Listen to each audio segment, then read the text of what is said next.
you a woman in medicine feeling overwhelmed and disconnected from the personal fulfillment that you desire? You're in the right place. Join Doctors Joanne and Aaron as they rewrite the rules for women in medicine. Let's begin. I have been waiting for today for a long time. We have a very special guest. And when Erin and I started creating this podcast, she was at the top of my list of the people I wanted to interview. So help me welcome Dr. Sasha Shillcutt. She's a physician, entrepreneur, keynote speaker, two-time best-selling author, and she's the founder and CEO of Brave Enough, a company that leads courses and conferences for women by teaching them boundaries and how to take control of their time. And she's one of my dearest friends, and I've been to many of her events, done her programs. She's been my coach, and I can say out loud, I love you, Sasha. Welcome. Thank you for having me. I love you too. You are very, very special to me. And you're kind of one of those people that, like, I always say you're like a charger. Like, you know, those people you're around you just that recharge you. You are definitely that person, not just to me, but I know to so many women that you recharge. So thank you for having me. Thank you. Thank you. Thank you. And so glad also that, go ahead, Erin. Sorry, I was going to say that I've heard so much about Sasha over the years that I've known Joanne, and it's a pleasure for me to be able to get to meet you via the internet and get to know you better, because I think you're going to have so many amazing, inspirational things for our listener. So thanks so much for being here with us. Well, thanks. I've heard wonderful things about you. So it's nice to finally get to hear your voice and see your face. I am so happy here that two of my important people were all in the same screen. So very excited. And Sasha, I know that there's so many things that we can talk about, and we might need to schedule part 2 and part 3. But because of what we've been talking about and everything that's going on, I would like for us to focus on things of kind of self-agency, and wanted to ask you, why do you believe so many women invest in others, particularly women physicians, but hesitate to invest in themselves? I think it's pretty simple that our society really promotes women and exemplifies women who become martyrs and who take on the livelihood of other people, and who are servant leaders, who are givers, who are community-minded women. We really elevate those women, and we look up to those women. And there's nothing wrong with being a servant to others, and there's nothing wrong with acts of service. But when it comes at the expense of our own health and well-being, then we start feeling either like we're too weak to keep going and something must be wrong with us, or we have shame or guilt when we start to say no. And having this whole thought of self-agency is very black and white to many women. Like, they see themselves as either being in this camp of a woman who, I'm here to serve others, and I love building community, and I just want to give. And I'm just the mom that does everything for my kids, and I'm the spouse that does everything for my partner. I'm the doctor who does everything for my patients. Or I have to be in this camp over here of self-agency, where I'm selfish, where I'm unapproachable, where I put myself first. And the truth of the matter is that self-agency is very selfless if we think about it, but it's so counterintuitive, and we tend to put ourselves in black and white because we can understand that. And so what I mean by that is, when we say, you know, I'm actually really tired and I'm going to set boundaries this weekend around where I spend my energy and time, because I do want to be a better doctor on Monday, because I do want to be a mom that shows up this weekend for my family, or I do want to have a great date with my spouse on Saturday night. So I'm going to peel back these commitments and focus on self-care. That's really selfless. Like, that is a very selfless thing to do. But I don't think most women understand or get the messaging that putting yourself first is vital to actually being able to help others. That's a really important distinction of self-agency is not binary. It's not you're either all in serving, that's it, or the extreme of, and it's sad that sometimes we see other women advocating for themselves, and we have to pay attention to what are some of our first thoughts of, oh, they must be this and this and that, and us saying no. I love what you're saying. It's actually selfless. It's how we give back. It's not either or. And I want to ask you a follow-up question. What do you believe is the cost of not doing this, of not having that self-agency and not investing in yourself? I think I see so many women that come to me for coaching or come to my programs, and they've kind of fall apart because there's an unraveling, and it's just because they've actually given themselves a little space to breathe. And when they do a little self-reflection and they start looking inward, they realize that at some point in the last decade or 15 years or 5 years or whatever span, I've lost who I am. You know, we hear women say that a lot, like, I don't know who I am anymore. If you gave me a day off and told me I had to do something for myself, I wouldn't know how to spend that time. I would feel more comfortable cleaning out the pantry or, you know, going through my closet or doing something for someone else because I don't want to spend time by myself. And all it is a red flag that the cost of continually serving others, doing everything that everyone expects of us is a loss of self and a loss of identity. And we wake up someday and we go, I'm totally unhappy, or I'm totally burned out, or I'm completely frazzled, or we have a life event that may wake us up. You know, we may lose someone close to us. We may go through a divorce. We may lose our job. Something wakes us up and we go, who am I? Like, what happened to her? What happened to the person who enjoyed a hobby or used to go and enjoy time with friends or like to exercise or like to be outside in nature? I don't even know who that person is anymore. So I think there's a huge cost. And I want to point out, I loved how you added a why. When you say, I want to be the best for my patients on Monday, therefore I need to rest because I was on call last night. Or I want to be fully present for my kids, therefore I need to say no to this other obligation. Maybe that's just a reminder. Look for those whys that can start to give you some of that agency. Beautifully said. And with that, I would love to know, because you're talking about awareness. So first, people need to have awareness. And then once they become aware, oh, I'm lost. Who am I? How did I end up in this life that I'm not super happy with? What are some of the steps a woman can take today to stop waiting for permission and start owning her decisions?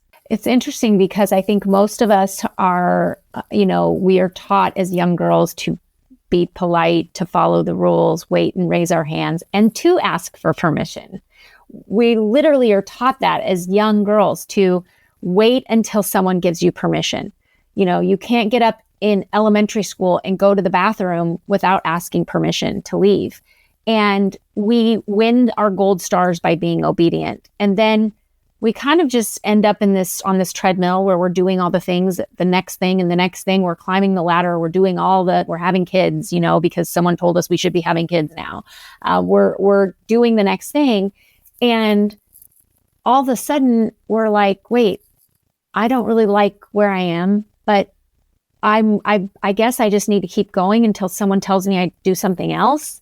And we don't recognize that at some point, men are never asked for permission. They don't ask for permission very rarely do men wait for someone to point them in a direction of change or growth or pivot, but we do.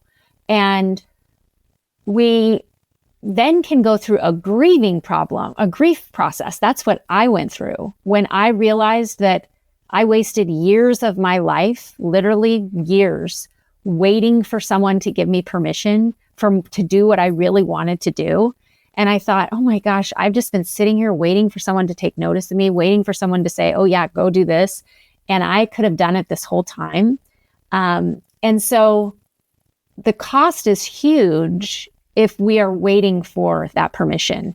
And many times that's why I love that what you two are doing. I love the coaching programs. I love women getting coached, because often it's a coach or it's a colleague or another woman that maybe we don't even know, but we follow them on social media and we hear for the first time, you don't need permission. You are your own, you have self-agency. A lot of times, I'm sure you get clients like this too, where women are stuck in a toxic environment and they're miserable. And I say, can you leave? And they look at me like, well, I mean, I guess I could leave. Like, they don't even realize that they have the agency to leave a toxic relationship or toxic environment, toxic boss. So often it's just a little coaching question or someone else telling them, well, you can walk out the door or you can go get another job or you can do this. And then we go, oh, I guess I can. Like, I realize like, oh, but then often it's followed by a process of grief for realizing that maybe there was some time that was wasted. That makes me think of the way I talk about it is that we're programmed to be in one lane and stay in that lane. And you cannot even dare to think of anything else. And I remember when I started wanting to be a coach that, I was asked, why? Like, you're already a physician. Like, why would you want to do and anything a psychiatrist who has all the answers. Why would you need to be a coach? Right. And my answer was, because there's so much more to do. I can help so many more people from a standpoint of, even though I love what I do as a psychiatrist, as a coach. But I remember being in your groups and the conversations, many conversations that we've had and how we shared with each other and in the groups too, of people going part-time, even if it's just a little bit, and then how that gives us permission. And I remember that some of my big decisions in the institution I'm at for a few more weeks were in hearing you saying, I'm making this big decision and hearing what you're saying, hearing your grief and hearing the fear and still taking action to move forward and then be like, I can try that. Or my commitment to you of, I am not going to check my email after hours.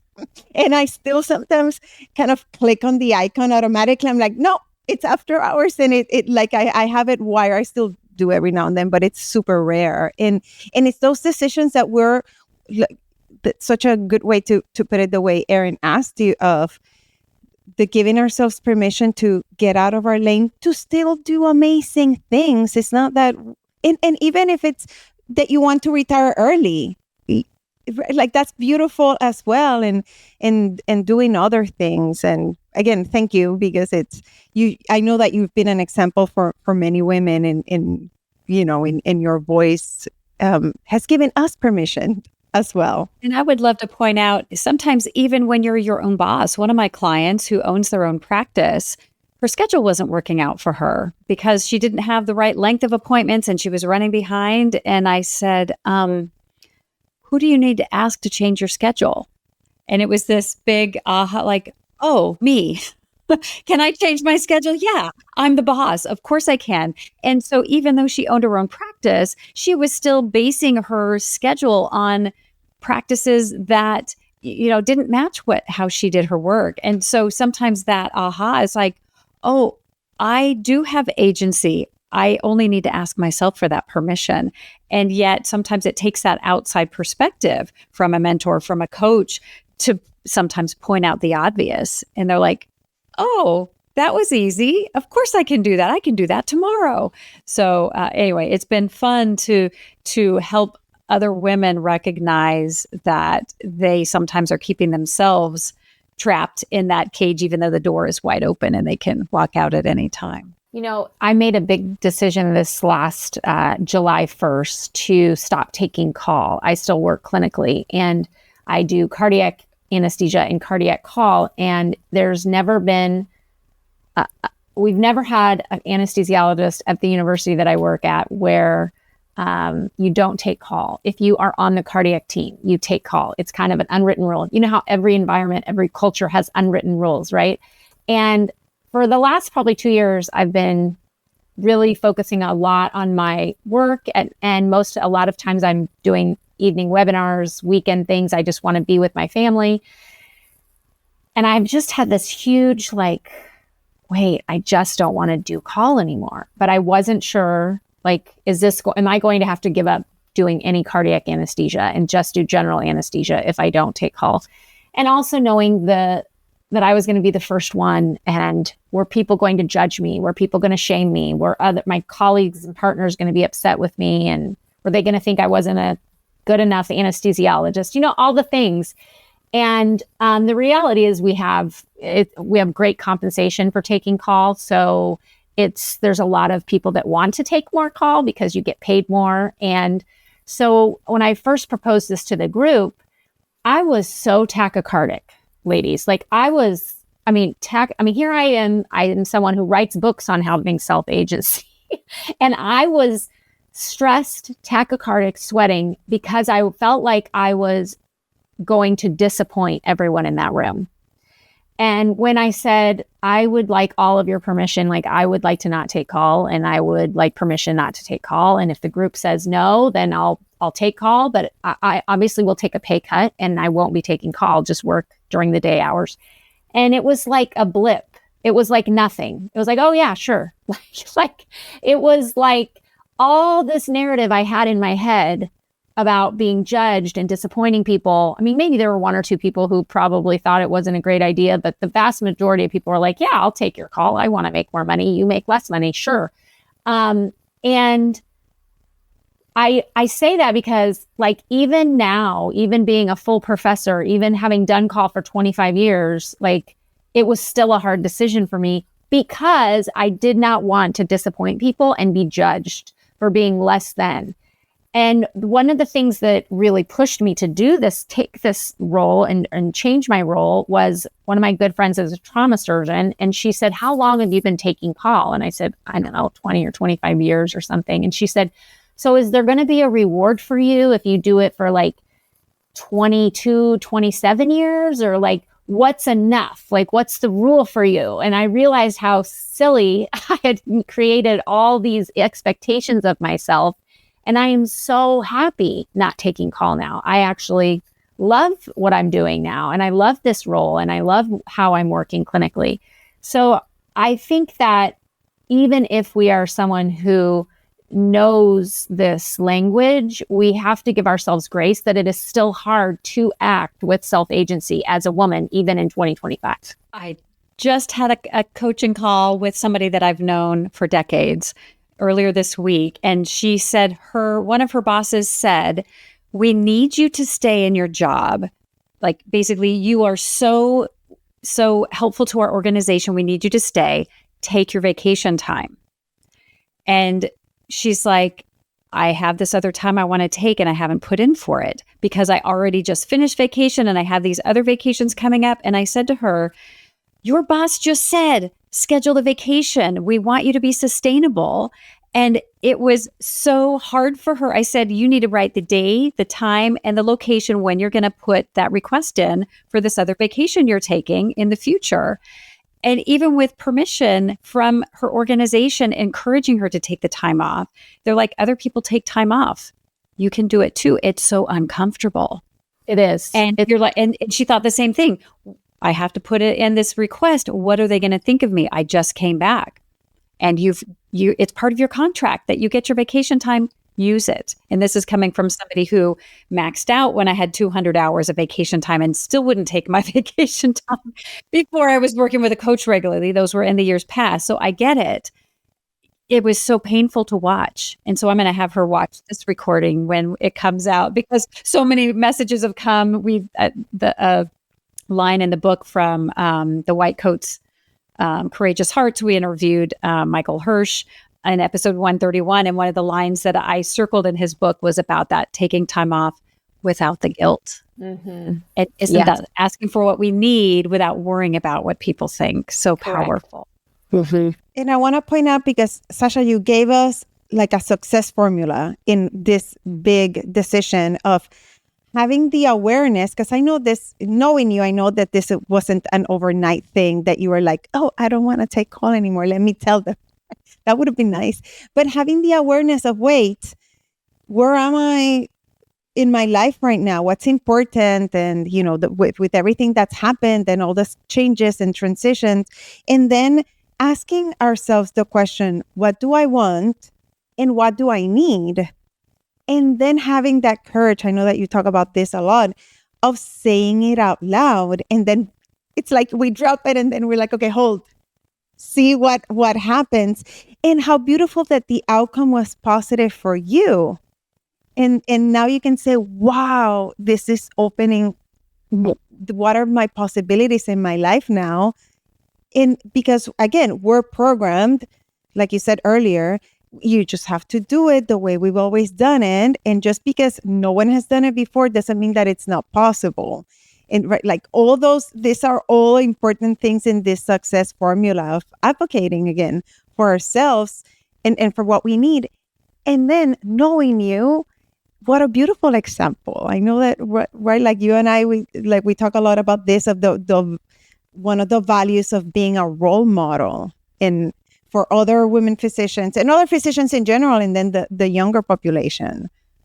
Love it. And congratulations. Well, thank you. And, it's interesting because I was even afraid to talk about it publicly like this, because I don't want women to think like, oh, she's talking to us on a podcast, but she doesn't know what it's really like to work hard. And like, she gets to set her own hours, or she never is at the hospital at 3 a.m. I mean, I realized I was not doing something, not following what I really wanted based on what some random person was going to think about me. And yet when I did it and I've shared on a couple, in a couple public spaces, I can't tell you how many women have come up to me and said, oh my gosh, you've just given me permission to ask for this thing. I want Thursday afternoons in my clinic to be blocked off, or I have always wanted to do this, but I've been too afraid to ask because nobody's ever done it in my department. And you just gave me permission. And so I think it's really important that we're vulnerable enough to share when we cut back doing things, or when we give ourselves permission to do things differently, so that we can show others there's a different way. Because most people in medicine would rather have you working 80% or working during the day and not working night than not working at all, and it would be very different if I had gone to my group and said, I don't want to take call, but I still want to make the same amount of money. Like, that's not at all what I said. That would have been totally unfair.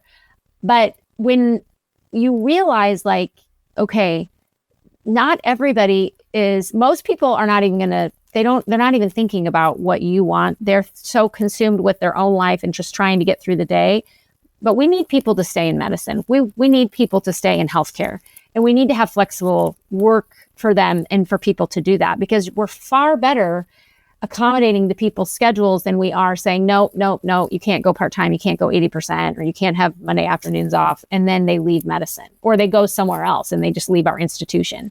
So we know from a lot of data that's coming out that the most flexible work environments and the institutions that are able to be flexible and say, oh, you're young, you just graduated, you have medical school debt and loans, and you want to make a bunch of money and take a bunch of call, we're going to let you take this person's call who is 30 years out or 20 years, doesn't want to take call. We're going to figure out a way to pay you for taking that call and make it equitable and be flexible. That makes me think of when I went part-time a couple of years ago, and I had I don't remember, someone in leadership scheduled a meeting with me to explain to me how my salary was going to go down and if I was okay with that. And I was like, thank you so much for doing math for me. Yes, these are the decisions that we make at this time of our lives based on what's important, based on our priorities.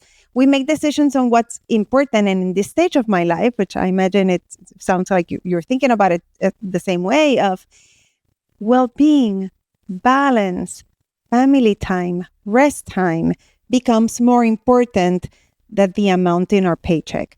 Not to say that that's not important, but we are willing to make those decisions.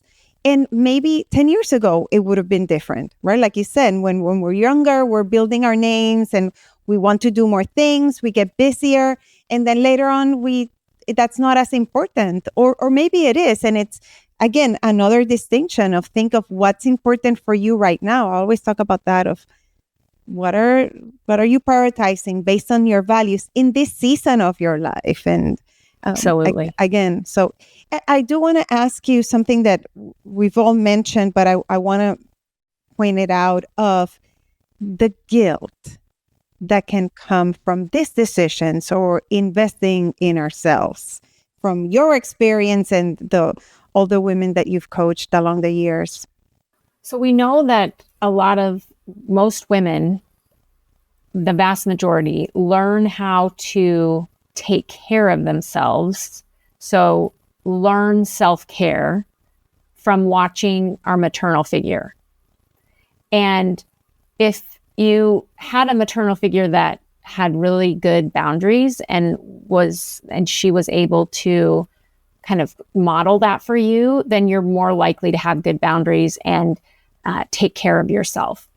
If you maybe had a mother or maternal figure that was very selfless, did everything for everyone, she may have been an amazing mom to have, but how she modeled that for you could be a limiting factor on how much guilt you have when you find yourself doing it.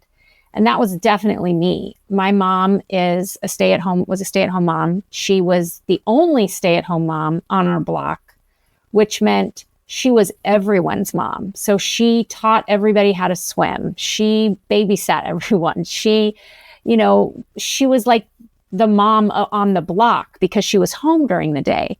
And everyone loved my mom. My friends, the neighbor kids everybody congregated at our house. And she kind of just was like the super mom. So while it was amazing to grow up with a mom like that, the one thing I rarely saw my mom do was prioritize her own self-care or do things for herself. And in fact, I share this often. I talk about it in my books. I remember my mom almost every day saying, I just want to take a walk. I just want to go take a walk. Can you guys just be good so I can take a walk? Can you watch your little sister so I can take a walk? Will you do this so I can take a walk? Because she loves walking. And which is funny because that's one of the things I love to do now. But I remember even as a child being like, just take a walk. Like, just stop doing the dishes and go take a walk. Or why are you not doing what you want to do every day?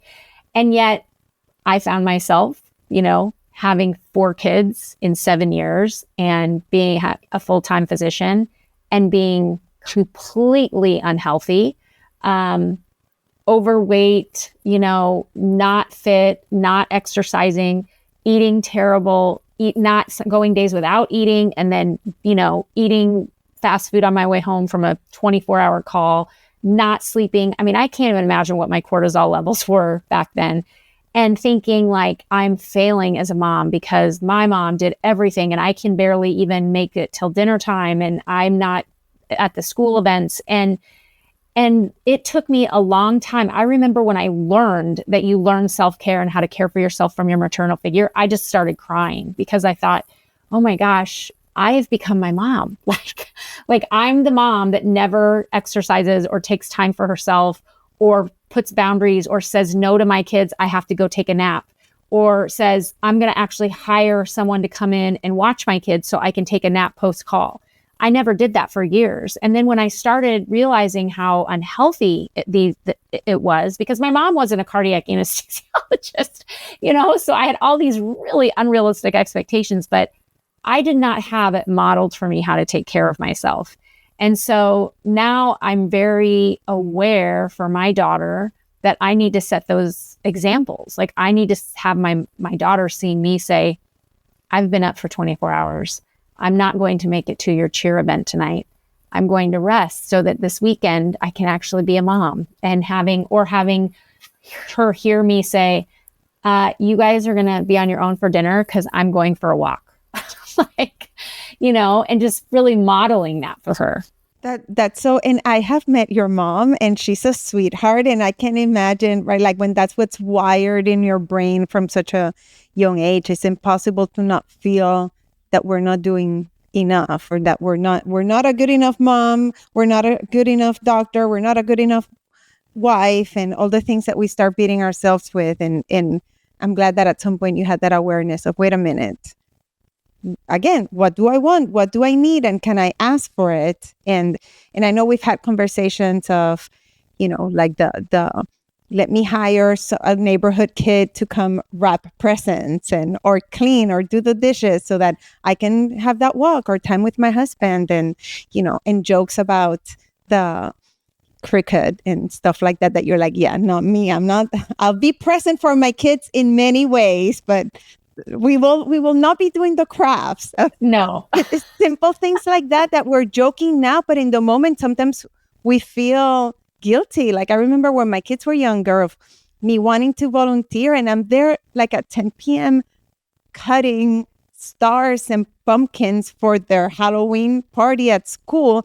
And you had the option to pay. You could either pay like to contribute to the crafts, or you could do the crafts. And I'd be like, no, I am going to do the crafts. And I'm there like, I'm a physician. And it was, I don't know, like $25. It wasn't like it was $500.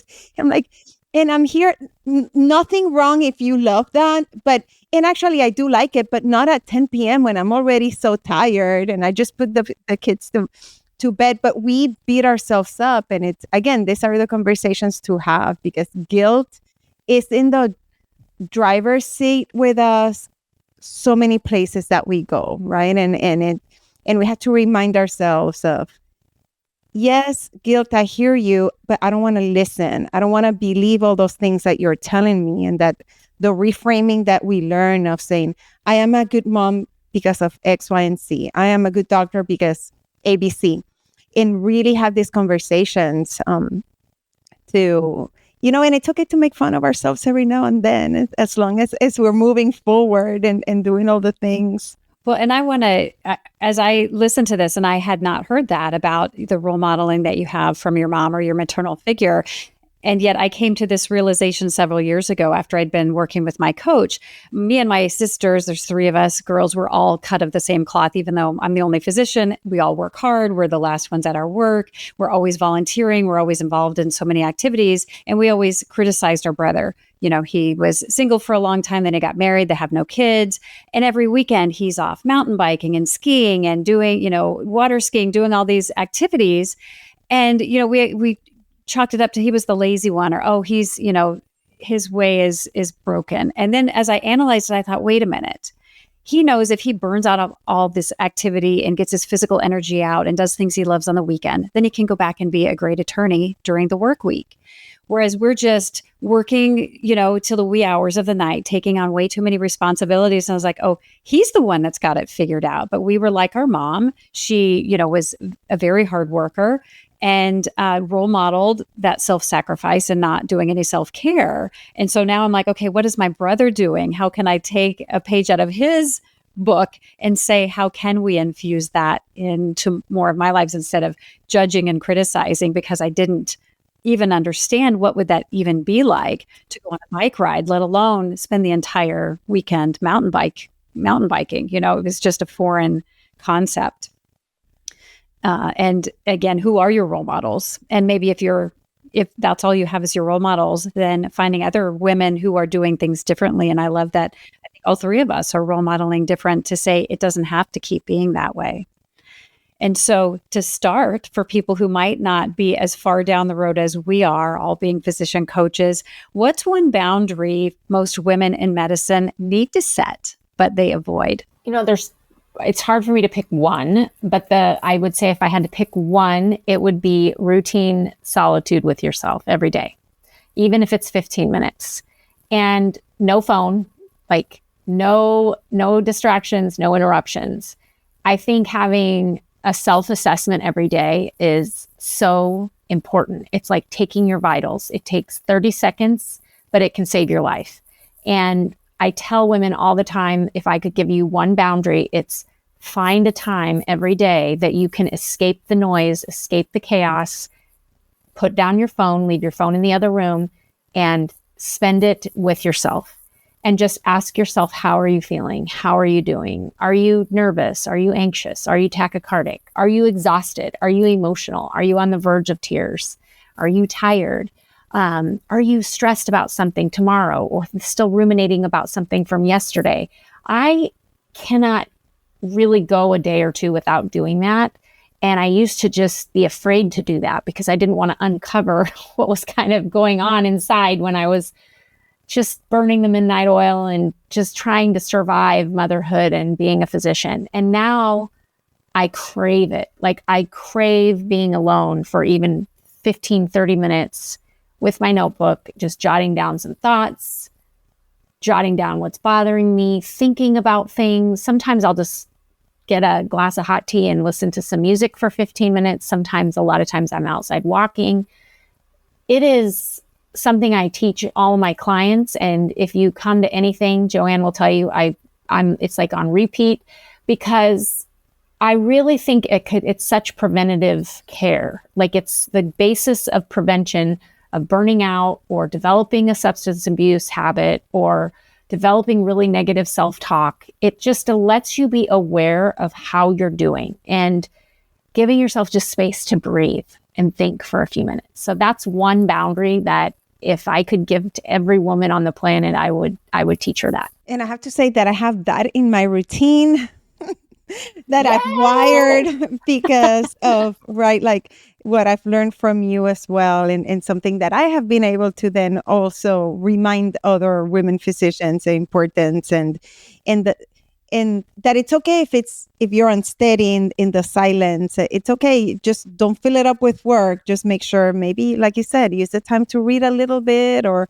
even journal. There's so many things to that can help us get grounded, that it's not just meditating under the tree, right? So right. And talking about that, and I'm like so excited because I'm gonna see you at the time of this recording, and when it gets published. Brave Enough conference is around the corner, and it happens every year. So this is good information all year long. So please tell us a little bit about it. So the Brave Enough conference, we're having our 9th annual one this September, the last weekend in September. And we have it every year. This year it's in Scottsdale at the Omni Monte Lucia, which is a beautiful resort, gorgeous spa right at the base of Camelback.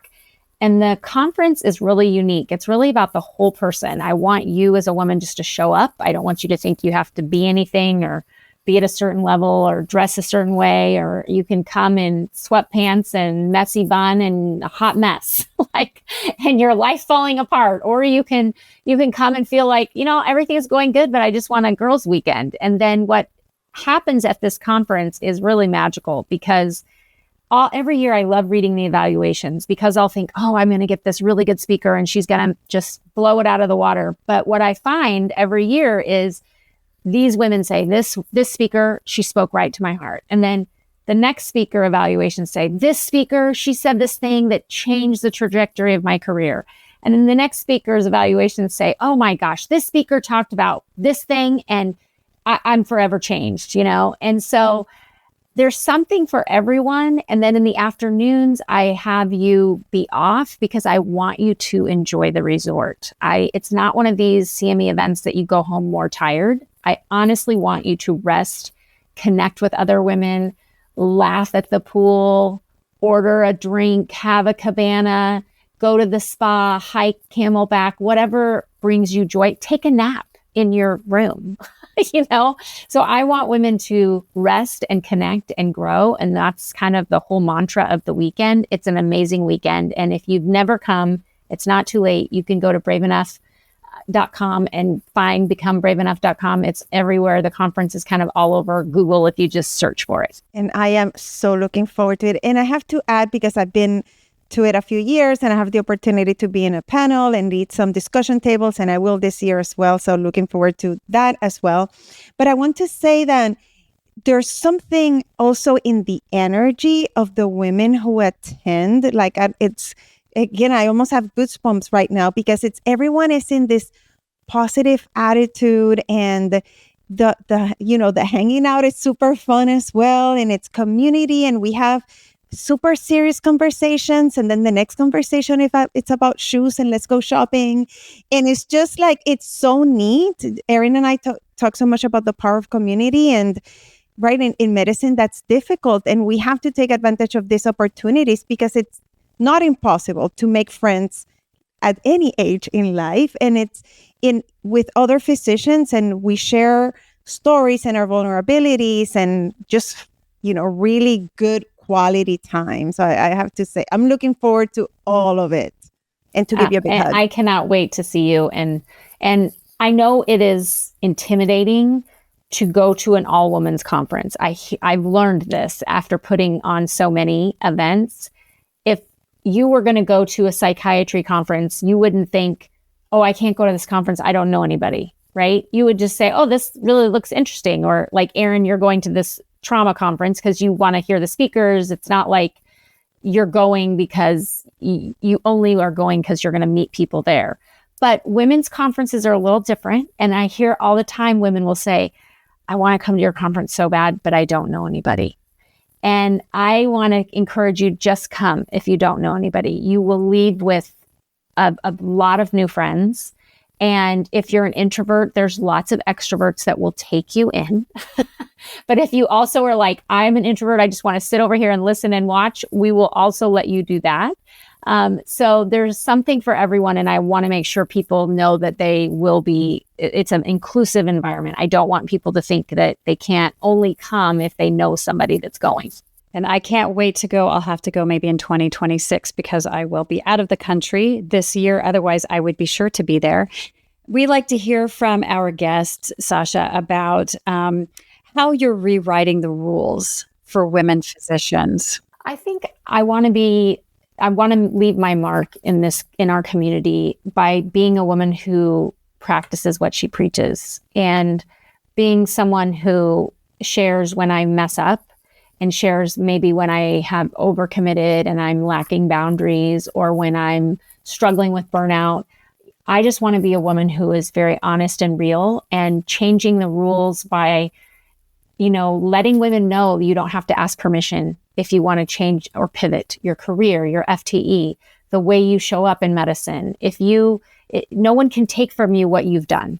So if you're at a position where you're like, gosh, I've always done this thing, I'm really good at it, but now I look over here and I think I want to do this, no one's going to take from you what you've accomplished. And I hope I'm rewriting the rules by helping women be brave enough to live the life that is best for them. I love that. And you talked about how individuals can find your Brave Enough conference. And how about if they just want to follow you on social media or find your website, where else can they find you? You can find me at becomebraveenough.com everywhere. Excellent. Okay. Well, I've learned so much, taken so many notes. And with that, we would love for you to stay tuned because our next episode is coming right up. Do you want exclusive resources and the opportunity to connect with us? Then visit createmeaninginmedicine.com now, where you'll dive deeper into how you can create meaning in medicine. And if you're serious about optimizing your results, take 2 quick steps now. Connect with us on the website and tune in to the next episode.